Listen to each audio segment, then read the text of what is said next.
A primera vista, el Polo Sur parece una ruta perfecta. En un mapa plano, la línea directa sobre la Antártida promete ahorrar distancia, combustible y tiempo. Sin embargo, en la aviación comercial, el camino más corto también puede convertirse en el más vulnerable. Bajo el avión aparece un continente sin ciudades, sin aeropuertos preparados para recibir grandes jets de pasajeros, sin carreteras de rescate y con temperaturas capaces de poner al límite cada sistema de una aeronave moderna. Allí, la tecnología más avanzada se encuentra con una de las regiones más hostiles del planeta. El misterio comienza con una pregunta simple. Si los aviones cruzan océanos enteros, cordilleras y desiertos, ¿por qué siguen evitando el corazón blanco de la Tierra? La Antártida ocupa un lugar extraño en la imaginación humana.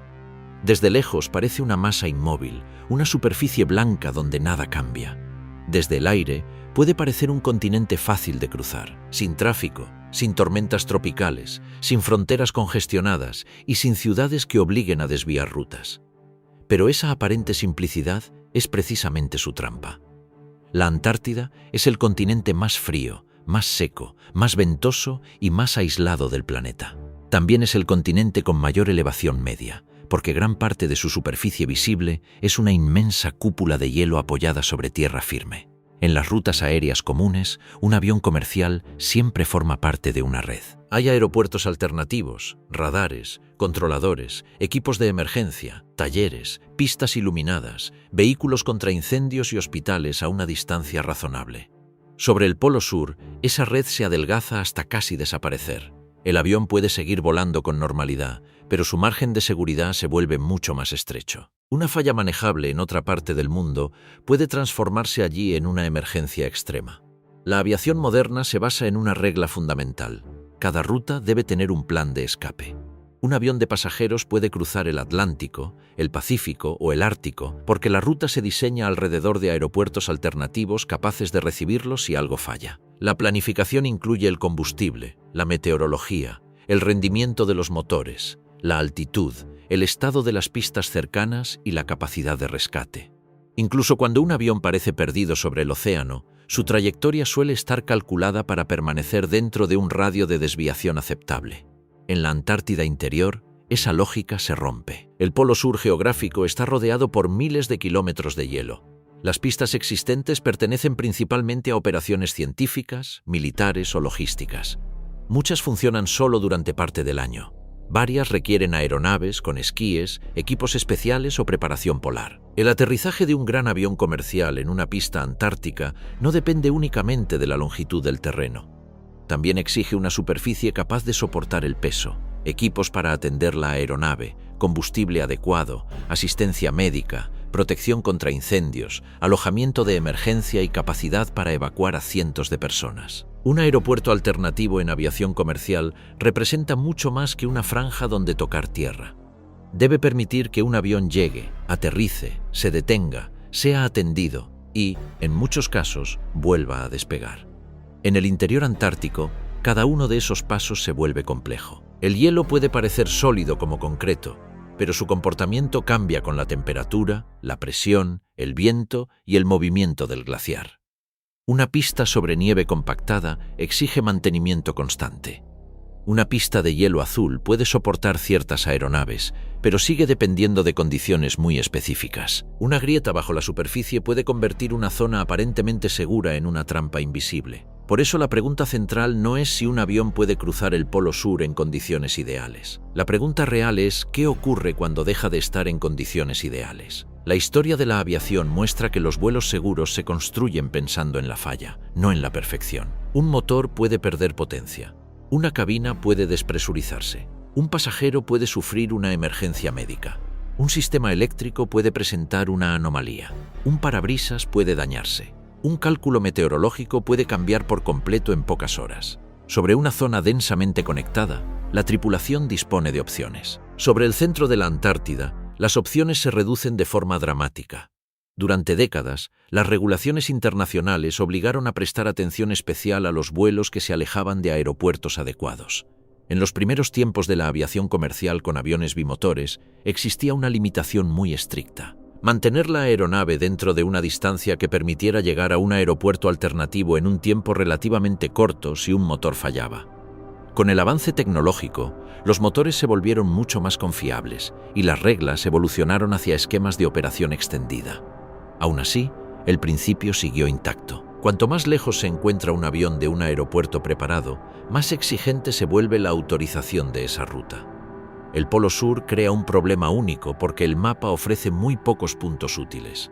En el hemisferio norte, las rutas polares entre América, Europa y Asia pueden aprovechar aeropuertos en Canadá, Alaska, Groenlandia, Islandia, Rusia o Escandinavia. El Ártico parece extremo, pero está rodeado por masas continentales habitadas y por una red de bases, ciudades y pistas. La Antártida funciona al revés. Es un continente congelado rodeado por océanos inmensos. El centro del continente está separado de la infraestructura civil por distancias enormes. Esa diferencia explica por qué los vuelos polares del norte se volvieron relativamente comunes, mientras que el Polo Sur quedó fuera del uso regular de las aerolíneas. El segundo obstáculo aparece en la meteorología. La Antártida es una fábrica de frío.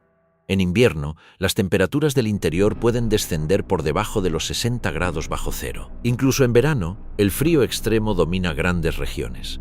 A altitud de crucero, el aire puede alcanzar valores todavía más severos. Un avión comercial vuela normalmente a unos 10.000 o 12.000 metros, donde la temperatura exterior ya es muy baja en cualquier parte del mundo. Sobre la Antártida, esa franja puede acercarse a los límites operativos de los combustibles, los aceites, los sellos, los sensores y los sistemas hidráulicos. El combustible de aviación parece un líquido simple, pero su comportamiento define la supervivencia del vuelo. Los aviones comerciales utilizan queroseno de aviación con especificaciones estrictas. A temperaturas muy bajas, comienzan a formarse cristales de cera en el combustible. Si la temperatura desciende demasiado y se mantiene durante un tiempo prolongado, esos cristales pueden dificultar el flujo hacia los motores. Los aviones modernos vigilan constantemente la temperatura del combustible en los tanques, especialmente en vuelos largos sobre regiones frías. La tripulación puede cambiar de altitud, modificar la velocidad o ajustar la ruta para mantener los márgenes seguros. En una ruta polar austral, ese monitoreo adquiere una importancia crítica. Las alas de un avión funcionan como enormes depósitos de combustible expuestos al aire exterior. Aunque el combustible se calienta parcialmente por circulación y por el calor generado durante el vuelo, una exposición prolongada a aire extremadamente frío puede acercarlo a su límite. El problema se agrava porque el descenso a capas más cálidas puede ser difícil si el terreno debajo está elevado. La Antártida posee una altitud media muy grande debido al espesor de su capa de hielo. En muchos sectores del interior, el suelo se encuentra a más de 2.000 metros sobre el nivel del mar. Esto reduce el margen vertical disponible cuando una aeronave necesita bajar por una emergencia. Una despresurización muestra con claridad esa tensión. En un vuelo común, si la cabina pierde presión, el avión desciende rápidamente a una altitud donde las personas puedan respirar con ayuda mínima o con sistemas de oxígeno durante un tiempo limitado. Sobre el océano, esa altitud puede ser relativamente baja. Sobre montañas altas, el piloto debe respetar el relieve. Sobre la Antártida Central, el terreno elevado y las cordilleras ocultas bajo hielo o rodeadas de nubes obligan a planificar rutas con cuidado. Un descenso de emergencia necesita espacio, oxígeno, combustible y un camino libre de obstáculos. En la región polar austral, todos esos elementos son más difíciles de coordinar. La navegación también cambia cerca de los polos. Los sistemas modernos utilizan satélites, navegación inercial, computadoras de vuelo y referencias múltiples. La brújula magnética clásica pierde utilidad cerca de los polos porque las líneas del campo magnético terrestre se inclinan de manera extrema y el norte magnético deja de comportarse como una referencia estable para el rumbo. La aviación ya no depende únicamente de una aguja, pero los vuelos polares exigen procedimientos específicos. Las rutas se calculan con sistemas de coordenadas adecuados, se verifican con redundancia y se entrenan para evitar confusiones de rumbo, especialmente en zonas donde la convergencia de los meridianos comprime las referencias geográficas. El Polo Sur geográfico tiene una particularidad casi surrealista. En ese punto, todas las direcciones horizontales apuntan hacia el norte. La idea es elegante en un globo terráqueo y peligrosa en una cabina si la planificación es deficiente. Un pequeño error de coordenadas puede desplazar una ruta a muchos kilómetros. En regiones con montañas, hielo y visibilidad variable, ese desplazamiento puede tener consecuencias graves. La aviación moderna reduce esos riesgos con sistemas de advertencia de terreno, bases de datos digitales y navegación satelital. Aún así, el entorno antártico conserva una capacidad inquietante para engañar a los sentidos y desafiar los instrumentos. El ejemplo más famoso ocurrió el 28 de noviembre de 1979. El vuelo 901 de Air New Zealand, un DC-10, que realizaba un vuelo turístico sobre la Antártida, chocó contra el monte Erebus en la isla de Ross. Murieron las 257 personas a bordo. El accidente se convirtió en una de las tragedias más impactantes de la historia aérea del hemisferio sur. La aeronave volaba en un entorno de aparente visibilidad, pero la combinación de cambios de ruta, percepción visual engañosa y relieve blanco terminó llevando al avión contra la montaña. El Erebus, con casi 3.800 metros de altura, se confundió con el fondo luminoso de hielo y nube. Ese accidente reveló una de las amenazas más extrañas de la Antártida. El whiteout, conocido en español como blancura, resplandor blanco o niebla blanca. Este fenómeno ocurre cuando la luz se dispersa de tal manera que desaparecen las sombras, los contrastes y la línea clara del horizonte. El cielo y la superficie se funden en un mismo campo blanco. La mente humana pierde referencias de profundidad. Una pendiente puede parecer una llanura. Una montaña puede desaparecer contra el fondo. Una pista puede volverse indistinguible de la nieve que la rodea. En tierra, el fenómeno desorienta a exploradores y conductores. En vuelo, se convierte en una amenaza mortal. La blancura antártica tiene un componente casi misterioso porque transforma un día aparentemente claro en una ilusión óptica perfecta. La visibilidad horizontal puede parecer buena, pero la percepción del relieve se degrada. El ojo detecta luz, aunque pierde información. El piloto puede sentir que avanza sobre una superficie plana cuando en realidad se aproxima a una ladera. Los instrumentos ofrecen datos, pero el cerebro tiende a buscar confirmación visual. La disciplina de cabina exige confiar en altímetros, sistemas de terreno y procedimientos, incluso cuando la vista sugiere una realidad distinta. A ese problema se suman las tormentas catabáticas. En la Antártida, el aire frío y denso se desliza desde el interior elevado hacia las costas con enorme fuerza. Estos vientos pueden intensificarse rápidamente y levantar nieve en suspensión. En cuestión de minutos, una pista visible puede quedar cubierta por un velo blanco. Para las operaciones científicas y logísticas, este fenómeno forma parte de la rutina extrema. Para la aviación comercial regular, representa una incertidumbre difícil de aceptar. Las aerolíneas funcionan con horarios, márgenes económicos, tiempos de rotación y estándares de seguridad repetibles. La Antártida ofrece ventanas operativas estrechas y variables. El rescate es otro factor decisivo. En una emergencia aérea común, el aterrizaje alternativo activa una cadena de respuesta. Bomberos, ambulancias, mecánicos, autoridades aeroportuarias y equipos de apoyo entran en acción. En el interior antártico, incluso llegar hasta el avión puede ser una misión de alto riesgo. Un aterrizaje forzoso sobre hielo irregular dejaría a cientos de personas expuestas a temperaturas extremas, viento, oscuridad estacional y aislamiento. La supervivencia dependería de la integridad de la aeronave, de los suministros de emergencia y de la capacidad de los equipos de rescate para despegar desde otros puntos del continente o desde países lejanos. La distancia transforma el tiempo en enemigo. Un avión de rescate puede necesitar muchas horas para llegar, siempre que el clima permita despegar, cruzar el continente y aterrizar. Durante el invierno austral, la noche polar cubre el interior durante meses. Las temperaturas bajan a niveles capaces de congelar fluidos, endurecer materiales y dañar equipos expuestos. Los motores de las aeronaves que operan en bases antárticas suelen mantenerse encendidos durante escalas críticas para evitar que el aceite, los sistemas hidráulicos o el combustible sufran por el frío. Esa práctica muestra la fragilidad operativa del entorno. Un avión comercial varado en ese lugar dejaría de ser un medio de transporte y se convertiría en un refugio improvisado con recursos limitados. La Antártida cuenta con pistas, pero su existencia suele generar una idea equivocada. Hay pistas en McMurdo, en la estación Amundsen Scott del Polo Sur y en otras zonas utilizadas por programas científicos. Algunas reciben aviones militares de transporte, aeronaves con esquís, Twin Otter, Basler y otros modelos adaptados. En ciertas regiones existen pistas de hielo azul aptas para aeronaves con ruedas. Sin embargo, una pista antártica no equivale a un aeropuerto internacional convencional. La operación requiere equipos especializados, temporada adecuada, reconocimiento previo de la superficie, preparación del terreno, combustible transportado con enorme esfuerzo y personal entrenado para trabajar en condiciones polares. La estación Amundsen-Scott, ubicada en el Polo Sur geográfico, ilustra esa diferencia. Está a unos 2.835 metros sobre el nivel del mar, aunque la presión atmosférica puede hacer que la densidad se sienta aún mayor para motores y alas en altura. Su pista de nieve compactada sirve a operaciones logísticas, especialmente con aeronaves preparadas para nieve y esquís. La longitud puede parecer generosa, pero el rendimiento de una aeronave depende también de la densidad del aire, la temperatura, la superficie, el peso y la capacidad de frenado. Un avión comercial grande necesitaría garantías que van mucho más allá del número de metros disponibles. La altitud-densidad es una amenaza técnica silenciosa. A mayor elevación, el aire es menos denso. Las alas generan menos sustentación a la misma velocidad indicada, los motores producen menos empuje efectivo y las distancias de despegue y aterrizaje aumentan. En un ambiente frío, la densidad del aire mejora en parte, pero el terreno elevado y la superficie de nieve introducen nuevos límites. La pista puede estar compactada, aunque la fricción y la respuesta de frenado siguen siendo distintas a las del asfalto.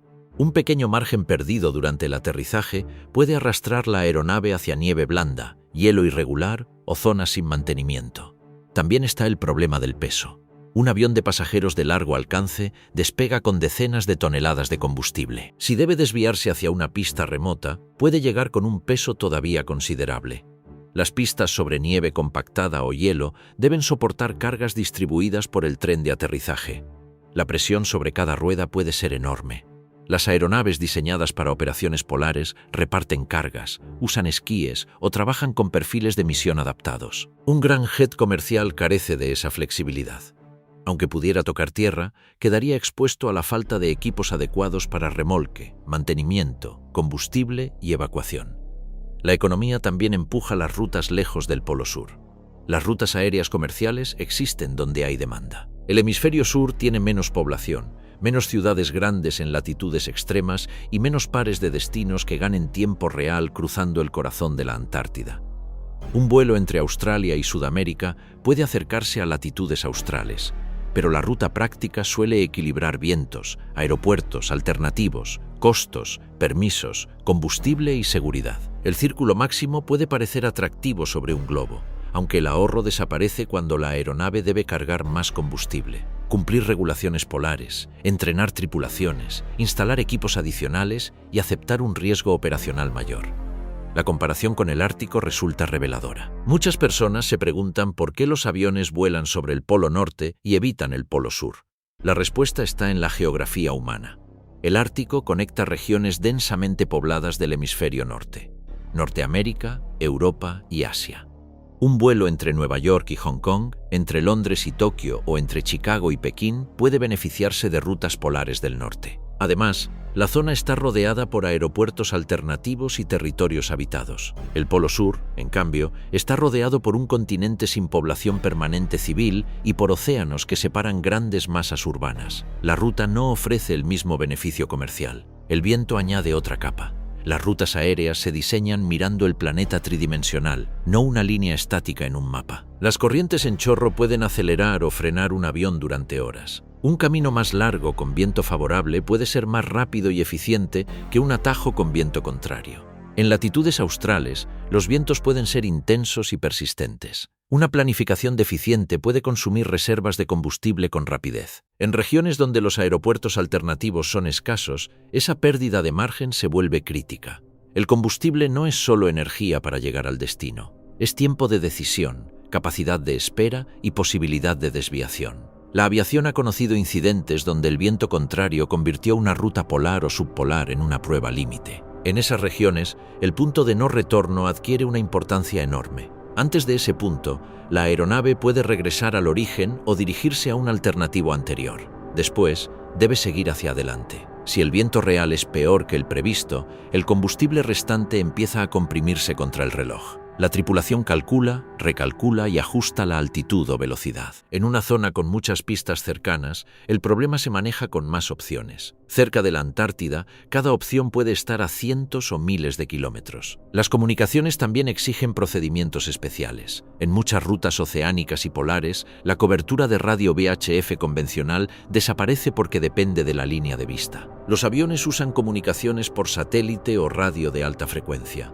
Estos sistemas funcionan, pero pueden verse afectados por la latitud, la ionosfera y la actividad solar. Las tormentas solares pueden degradar comunicaciones de alta frecuencia y aumentar la radiación en altitudes de crucero. En un vuelo común, un problema de comunicación puede ser molesto. En una ruta sobre el Polo Sur, la comunicación es parte del sistema de supervivencia. La radiación cósmica representa una amenaza invisible y, al mismo tiempo, bien estudiada. A altitudes de crucero, las personas reciben más radiación que al nivel del mar porque hay menos atmósfera encima actuando como escudo. Cerca de los polos, el campo magnético terrestre ofrece menos protección frente a partículas energéticas que llegan del espacio. Por eso las rutas polares, especialmente durante eventos solares intensos, requieren vigilancia. Para un pasajero ocasional, la dosis suele permanecer dentro de niveles bajos. Para tripulaciones que vuelan repetidamente, la exposición acumulada se controla como un factor ocupacional. En una gran tormenta solar, una aerolínea puede cambiar rutas, bajar altitud o evitar ciertas zonas. El misterio aquí surge de una realidad casi poética. El avión puede estar cruzando un cielo azul y limpio mientras una tormenta invisible atraviesa su fuselaje. Las partículas no se ven, no se huelen y no sacuden la cabina. Aún así, forman parte del ambiente físico del vuelo. También pueden afectar sistemas electrónicos sensibles mediante eventos raros en componentes de silicio. La industria aeronáutica diseña redundancias, blindajes, verificaciones y sistemas tolerantes a fallas. El Polo Sur obliga a considerar estos detalles con más rigor porque combina latitud extrema, aislamiento y dificultad de respuesta. En la cabina, los pilotos también enfrentan una carga mental particular. Volar sobre un paisaje uniforme durante horas reduce referencias visuales. La superficie parece inmóvil. La escala se vuelve difícil de interpretar. Las montañas, los glaciares y las nubes pueden fundirse en un mismo tono. El cerebro busca patrones donde apenas hay contraste. La aviación combate esa vulnerabilidad con instrumentos, entrenamiento y disciplina operacional. Pero el entorno antártico recuerda que una aeronave moderna sigue dependiendo de decisiones humanas bajo presión. La automatización ayuda, aunque la tripulación conserva la responsabilidad de interpretar datos, anticipar cambios y elegir rutas seguras. El frío afecta incluso a detalles que suelen pasar desapercibidos. Los neumáticos, los sellos de goma, los fluidos hidráulicos, las baterías, las pantallas, las válvulas y los sensores tienen límites de temperatura. Un avión comercial está certificado para operar en condiciones muy exigentes, pero una escala forzada en el interior antártico puede exponerlo durante horas a un ambiente para el que la operación regular no fue pensada. Una puerta puede congelarse, una escalera puede quedar inutilizable. Un sistema de evacuación puede sufrir por el viento. El combustible disponible en tierra puede ser incompatible o insuficiente. Un mantenimiento simple puede exigir herramientas, calefacción y personal que no existen en el lugar. Las evacuaciones también adquieren una dimensión inquietante. En un aeropuerto normal, los pasajeros salen del avión y se trasladan a una terminal, un autobús o una zona segura. En el hielo, salir de la aeronave puede ser más peligroso que permanecer dentro. El viento puede provocar congelación en minutos. Las personas viajan con ropa de ciudad, no con equipo polar. Un grupo de cientos de pasajeros necesitaría abrigo, comida, agua, baños, atención médica y refugio térmico. La aeronave puede ofrecer protección temporal, pero su calefacción depende de energía, combustible y sistemas intactos. La supervivencia deja de ser un concepto abstracto y se convierte en logística pura. Por esta razón, las aerolíneas comerciales prefieren bordear el problema. Algunas rutas del hemisferio sur se acercan a la Antártida, especialmente vuelos entre Oceanía y Sudamérica, o vuelos especiales de observación antártica. Pero acercarse al continente y cruzar el Polo Sur son cosas muy distintas. Los vuelos turísticos que observan la Antártida se planifican con condiciones específicas, altitudes prudentes, rutas autorizadas y seguimiento. Los vuelos logísticos hacia estaciones científicas usan aeronaves y tripulaciones entrenadas. La operación regular de pasajeros sobre el centro antártico tendría que convertir una excepción extrema en rutina. La seguridad aérea rechaza esa transformación cuando el beneficio es pequeño y el costo operacional es alto. La Antártida, además, conserva un régimen político y ambiental singular. El Tratado Antártico y los acuerdos asociados protegen el continente para fines científicos y limitan actividades que puedan dañar su ecosistema. La construcción de grandes aeropuertos comerciales en el interior exigiría una infraestructura gigantesca: pistas reforzadas, depósitos de combustible, hangares, equipos de rescate, alojamientos, plantas de energía, sistemas de navegación y rutas de abastecimiento. Cada litro de combustible, cada pieza metálica y cada máquina tendría que llegar desde lejos. Mantener todo eso sobre hielo móvil, en un clima extremo y con estándares internacionales, sería una empresa colosal. Incluso si la ingeniería pudiera resolver parte del problema, la pregunta económica seguiría abierta. El número de vuelos que realmente necesitarían cruzar el Polo Sur es bajo. Las aerolíneas no diseñan rutas por curiosidad geográfica, sino por demanda, costo y seguridad. Un aeropuerto antártico comercial tendría que justificar miles de millones en construcción y mantenimiento para ahorrar minutos u horas en un conjunto limitado de rutas. La aviación elige soluciones proporcionales. En este caso, bordear el continente, usar alternativos costeros y planificar rutas más convencionales resulta mucho más sensato. La idea de que los aviones evitan el Polo Sur por secretos, conspiraciones o zonas prohibidas surge porque la Antártida parece un espacio cerrado al mundo. Es remota, difícil de visitar y rodeada de relatos misteriosos. Su escala alimenta la imaginación. Desde un mapa, el vacío blanco invita a sospechar. Pero la explicación real es más poderosa que cualquier mito. La Antártida es un laboratorio natural de límites. Allí se comprueba hasta dónde llega la aviación cuando se eliminan las redes de apoyo que normalmente permanecen invisibles. El avión moderno parece autónomo, aunque en realidad forma parte de una civilización completa de pistas, satélites, meteorólogos, mecánicos, controladores y rescatistas. Un vuelo comercial seguro depende de esa civilización. Cuando una aeronave cruza Europa, Norteamérica o Asia, el pasajero ve nubes y alas, pero debajo existe una red densa de alternativas. Cuando cruza un océano, la ruta se apoya en islas, aeropuertos remotos, procedimientos ETOPS, seguimiento satelital y cálculos de combustible. Sobre el Polo Sur, esa red se vuelve mínima. El avión puede seguir siendo una maravilla tecnológica, pero el entorno le arrebata redundancia. En seguridad aérea, la redundancia es vida. Cada sistema duplicado, cada aeropuerto alternativo y cada minuto de comunicación amplía el margen entre una falla y una tragedia. La aviación antártica existe y demuestra una capacidad extraordinaria. Aviones de carga llegan a McMurdo. Hércules con esquíes abastecen estaciones. Twin Otter y Basler aterrizan en lugares donde un aeropuerto convencional sería impensable. Pilotos entrenados cruzan paisajes donde la brújula, la luz y el hielo parecen pertenecer a otro planeta. Esas operaciones muestran que la Antártida puede ser alcanzada. También muestran el precio de alcanzarla. Cada vuelo requiere planificación especializada. Ventanas de clima, equipos de supervivencia, combustible estratégico, apoyo en tierra y una aceptación del riesgo muy distinta a la de una aerolínea regular cargada de pasajeros. Por eso los aviones comerciales no han convertido el Polo Sur en una autopista aérea. La razón está en la suma de factores, no en un único obstáculo. Hay pocos aeropuertos alternativos. El rescate puede tardar demasiado.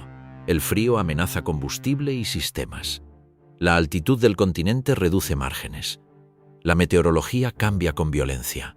La blancura puede borrar el relieve. Las comunicaciones requieren especial atención. La radiación aumenta en latitudes polares. La demanda comercial ofrece poco incentivo. La construcción de infraestructura permanente sería inmensamente cara y ambientalmente delicada. El resultado es una decisión racional: volar cerca cuando tiene sentido, cruzar regiones australes con planificación estricta y evitar el corazón del continente en la aviación comercial ordinaria.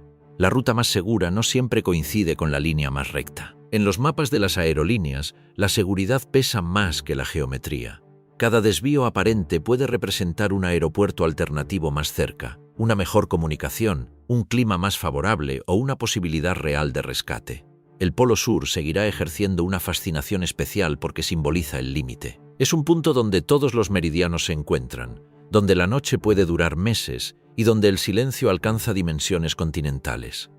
Para la ciencia es una plataforma única. Para la exploración es una frontera. Para la aviación comercial es una zona donde el margen de error se vuelve demasiado pequeño. La tecnología moderna puede atravesar casi cualquier cielo, pero la seguridad exige algo más que potencia, autonomía y navegación satelital. Exige una red de apoyo capaz de responder cuando la perfección se rompe. Al final, los aviones evitan el Polo Sur porque la Antártida convierte cada emergencia en una carrera contra el frío, la distancia y el aislamiento. Un motor que falla, una despresurización, un pasajero enfermo, una tormenta solar, una pista cerrada o una lectura errónea del terreno pueden tener consecuencias mucho más graves que en rutas convencionales.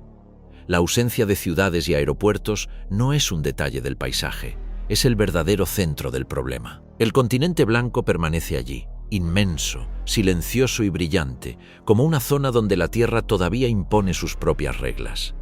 Los aviones modernos pueden rozar sus bordes, abastecer sus bases y cruzar sus cielos bajo condiciones especiales. Pero la aviación comercial regular busca rutas donde el riesgo esté contenido por capas de preparación. Sobre el Polo Sur, esas capas se vuelven escasas. Por eso, en un planeta cubierto por líneas aéreas, todavía existe un gran vacío blanco que los vuelos de pasajeros prefieren rodear.